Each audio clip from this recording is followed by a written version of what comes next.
So here we're looking at independent events. Independent events is when something, the chance of one thing happening has no effect on the chance of another event happening. In this example here, they've got the fact that a student's phone is a Samsung as opposed to a student as a boy. The fact that they're a boy shouldn't have a bearing probably on whether their phone is a Samsung or not. However, there is a scenario like on page 55 where they're talking if it was a pink phone and the student was a boy.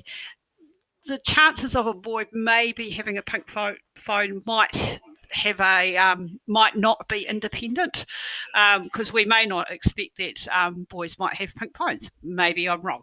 Okay, so that makes an event independent where the chance of one event happening has no difference on the chance that another event is happening. So this means the probability of A equals the probability of A given B. So the probability that a student's phone is a Samsung will be probably the same whether or not it is owned by a boy. And so this is where this comes from. So the probability that a boy, given that it's a Samsung, is the same probability that you've got a boy. Okay. Now, some of the key things from this is that with independent events, the probability of A intersection B is just the probability of A times the probability of B. Okay, so events are independent if this happens or this happens, the two things that we just talked about.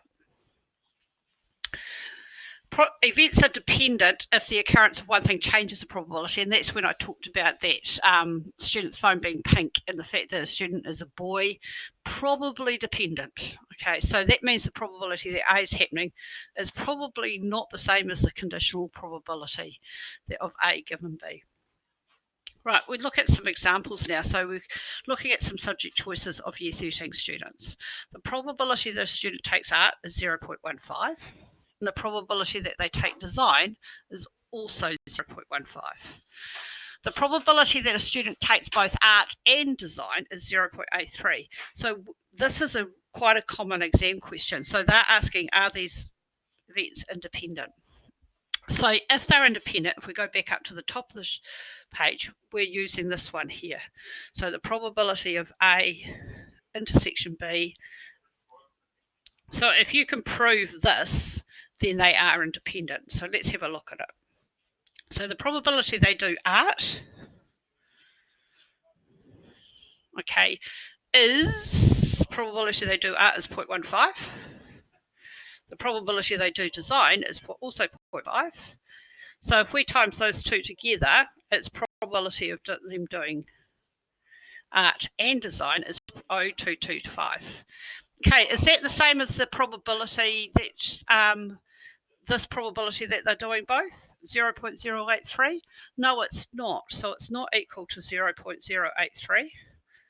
So therefore, they're not independent because the probability of them actually doing art and design, 0.083, the actual probability is actually greater. They're more likely to than expected to do both art and design. So they're not independent. And if you think about it, the probability that somebody does art and the probability that they do design is probably not independent. So we'll have a look at this table here. The table shows the number of Year 13 students who play a sport and numbers who study chemistry. So are they independent? Okay, so what we do first is that we add the totals to the table. That's just by adding it up. So 16 and 26 is 42, 71 and 53 is 124, etc. So we want to know the probability that they do both, and we want the probability that they do chemistry and the probability that they just do sport. So the probability that they just do chemistry, okay, the probability that they just do sport is, where is the sport column? Here's the sport here. So the probability that they do chemistry is 16. So 16 out of 166 do sport and chemistry.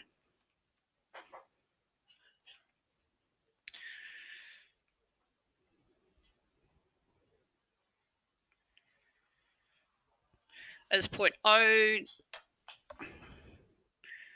So it's 16 out of 166. So that's 0.0964, let's say. Okay. Now the probability that they do chemistry is 42 out of 166. And I get that being 0.253. The probability that they do sport is 87 out of 166.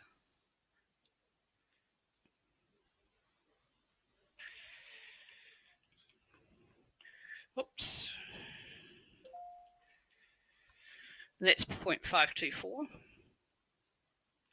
So if we again, I'll go back and talk about they've used the conditional probability. I'm just think I've gone down to the bottom here. So they've used these two probabilities here, the probability that they do chemistry and the probability that they do sport, multiply them together to get 0.1326. We've looked at the intersection, and that's that 0.964.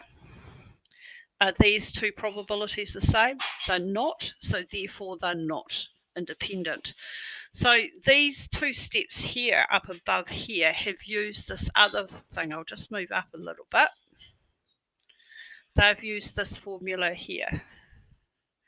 So the probability of A is the probability of A given B. So we'll just go down again, sorry. So the probability of doing chemistry, again, is this 0.253 from that line.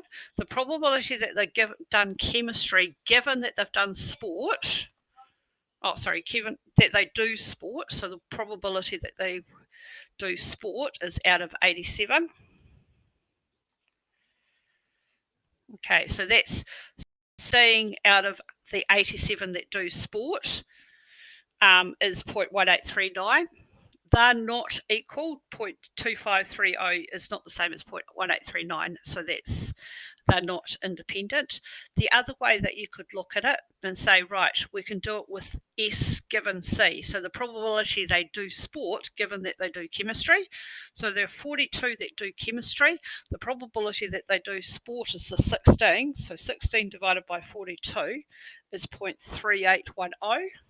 That's 16 divided by 42.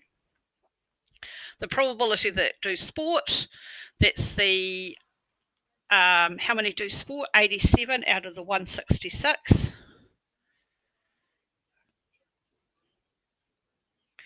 And you comparing those two probabilities. If they're not equal, then the events aren't independent. And so that proves whether two events are independent or not. You can do it either of the two ways.